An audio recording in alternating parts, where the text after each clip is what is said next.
Cancer में हम लोग जो है ना प्री मेनोपॉज़ल में डॉक्सिमेन देंगे, पोस्ट मेनोपॉज़ल में आरोमेटाइड देते हैं। अच्छा, फर्स्ट साइन ऑफ प्यूबर्टी था लड़की, boobs, pubes grow and flow, acute mastitis analgesia, breast feeding करेंगे हम पेशेंट की, एंटीबायोटिक्स देंगे, dicloxacillin, cephalexin, if high suspicion for MRSA, clindamycin, trimethoprim और vancomycin may be needed.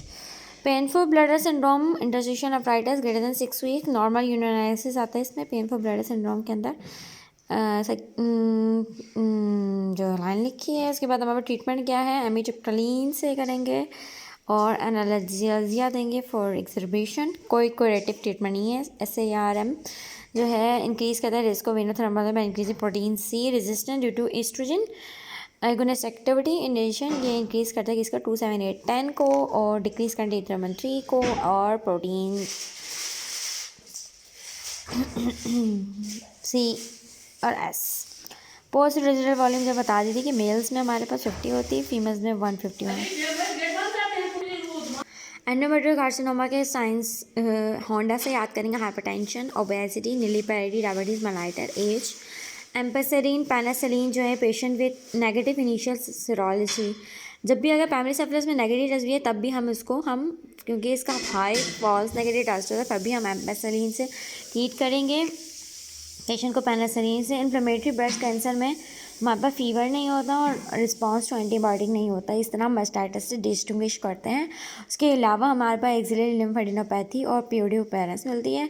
हेमोपेपिलोमा virus की जो है एट एज हम लोग 12 to 11 में गर्ल्स में स्टार्ट करते हैं 26 तक, जबकि बॉयज़ में हम जो है ना 9 से 21 तक अप टू 26 और 21 तक करेंगे, 6 तक तब करते हैं। गर्ल्स में वैसे ही 26 तक है लेकिन मेल्स में 21 तक करेंगे। 26 तक HIV पेशेंट है। हाइपोनेट्रीमिया की वजह से सीजर होता है, हम हाइपोटोनिक सलाइन से करते हैं, हमें ये पता है। अच्छा, OCPs की वजह से हमारे पास जो है हमारे पास क्या हो सकता है, वीनस थ्रोम्बोएम्बोलिज्म होता है, हाइपरटेंशन होती है, hepatic adenoma, break through bleeding होती है, MI होता है, स्ट्रोक होता है, वेट गेन नहीं होता है। अच्छा अब पॉजिटिव प्रोजेस्टेरोन टेस्ट है कि हमने प्रोजेस्टेरोन दिया जिसकी वजह से जो है ग्रोथ रुकी और हमारे पास एस्ट्रोजन की जो ग्रोथ थी वो रुक गई और ब्लीडिंग हो गई। नेगेटिव प्रोजेस्टेरोन है, टेस्ट आया कि यानी कि प्रोजेस्टेरोन दिया तब भी ब्लीडिंग नहीं हुई, इसका मतलब है कि हमारे पास पेशेंट के पास या तो एस्ट्रोजन नहीं है या फिर आउटफ्लो जो है ना ऑब्स्ट्रक्शन है। एमोनोरिया आया लेकिन with negative progesterone test and positive estrogen progesterone challenges indicated और इनइंडिकेट एस्ट्रोजन। नेक्स्ट स्टेप हम क्या करेंगे, मेयर करेंगे FSH ताकि हम देखें कि ओवेरियन या हाइपोथैलेमिक एक्सिस का कोई फंक्शन डिसऑर्डर तो नहीं है। अच्छा, वहाँ पे मैंने जो है ना नोजिया वॉमिटिंग में लिखा था कि हम पहले वो जो है ना फर्स्ट लाइन जो है उसमें मैं क्या याद किया था हम लोगों ने,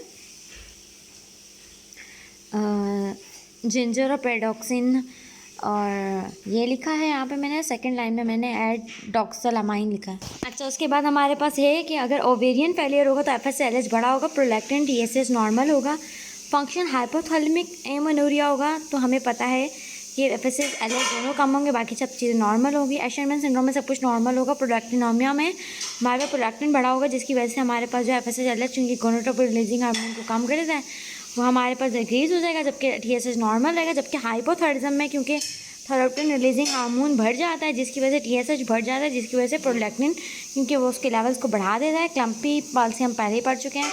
reactive non press test has a negative predictive value for beta anaemia, ये भी हम पढ़ चुके हैं। फीटल एनीमिया साइनोसाइडल वेज मिलती हैं।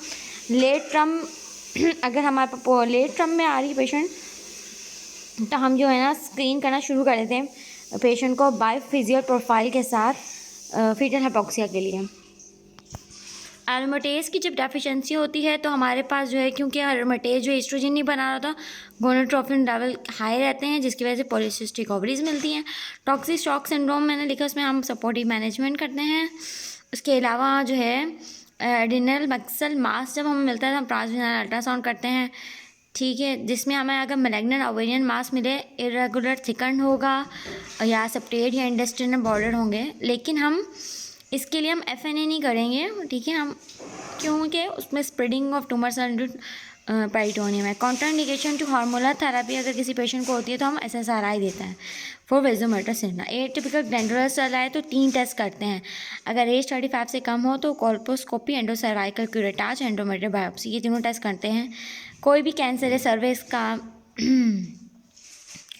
और बायोप्सी एंडोमेट्रियम का चेक करें। सिन अगर 2 और 3 होता है तो हम क्या करते हैं, उसको निकाल देते हैं, कॉनाइजेशन कर देते हैं, ठीक है। लेकिन यंग में जो है ना 2 के लिए हम ऑब्जर्व करते हैं। इसके लिए पेशेंट की कॉनाइजेशन के लिए हमें क्या करना होता है, एज 25 से ज़्यादा होना चाहिए, प्रेग्नेंट नहीं होनी चाहिए। हम या तो लीप कर सकते हैं या कोल्ड नाइफ कर सकते हैं या क्रायो एबिलिटेशन, कुछ भी कर सकते हैं। और कॉनाइजेशन के बाद हमें पैप टेस्ट करना होता है विद HIV 1 से 2 साल तक पोस्ट प्रोसीजर, ठीक है, 1 और 2 ईयर पर। ER पॉजिटिव जो ब्रेस्ट कैंसर होता है पोस्ट मेनोपॉजल में है तो हम क्या करते हैं, अरोमेटेज इनहिबिटर्स देते हैं, याद रखें एनास्ट्राजोल देता है। क्यों देते हैं एरोमेटेज इनहिबिटर, क्या करेंगे, जो पैरिफल हमारे पास जो ओवेरियन हार्मोन प्रोडक्शन है उसको रोकेगा, क्योंकि उनमें तो ओवरी से नहीं प्रोड्यूसर है, पैरिफल ही प्रोड्यूसर है, तो उसी लिए हमें करना है। एंडोमेट्रियल कार्सिनोमा है तो उसके रिस्क फैक्टर्स क्या हैं, ओल्ड है, ओबीस है, हर्ट की ट्रीटमेंट रही है, सेलेक्टिव एस्ट्रोजन रिसेप्टर है, क्योंकि वो क्या करते हैं, एंडोमेट्रियम का ग्रोथ करवाते हैं। यंग है, PCOS है, ग्रेनुलोमा थिका सेल्स है, लिहान सिंड्रोम है, तो हम ये रिस्क फैक्टर हैं एंडोमेट्रियल कार्सिनोमा के।